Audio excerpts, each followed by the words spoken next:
క్రీస్తుతో ప్రతిదినం కార్యక్రమాన్ని వీక్షిస్తున్న ప్రతి ఒక్కరికి ప్రభు యేసుక్రీస్తు నామములో వందనములు. ఉదయకాల సమయంలో దేవుని వాక్యం ద్వారా మాట్లాడుతున్న మాట్లాడుతున్నా మత్తయి రాసిన సువార్త 10వ అధ్యాయము 30వ వచనం చూసినట్లయితే, మీ తల వెంట్రుకలన్నీ లెక్కింపబడి ఉన్నవి కనుక మీరు భయపడకుడి.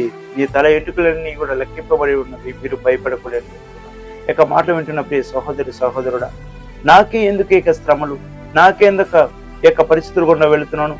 దేవుని మందిరానికి వెళ్ళినప్పటికీ, దేవుని వాక్యం చదువుకున్నప్పటికీ, దేవుని యొక్క ఆజ్ఞానికి నేను లోబడినప్పటికీ కూడా నాకే ఎందుకు ఇక శ్రమలని నువ్వు అనుకుంటున్నావా? ప్రియ సహోదరి సహోదరుడా, దేవుడు ఏం చెప్తున్నాడంటే, దేవునికి చిత్తం లేనిది తన ఎంట్రులు కూడా రాలేదని చెప్పి ఉన్నాడు.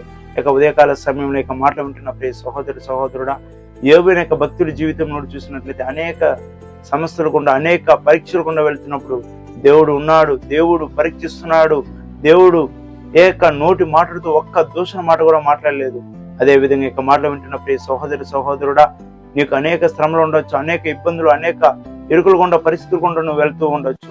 దేవుడు ఒకనొక రోజున ఒకవేళ దేవుడు నిన్ను పరీక్షిస్తున్నాడేమో, పరీక్షల నుంచి దేవుడు నిన్ను పరీక్షించిన వెంటనే శోధించబడిన తర్వాత నువ్వు సువర్ణమలే అవతానని ఈ ఉదయకాల సమయంలో మాట్లాడుతున్నాడు.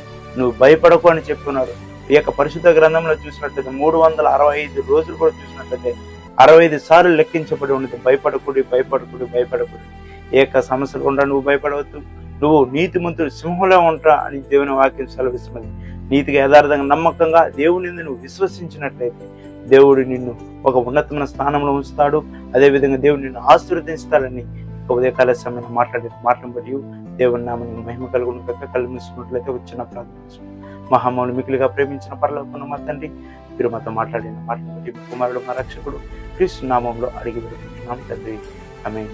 God bless you.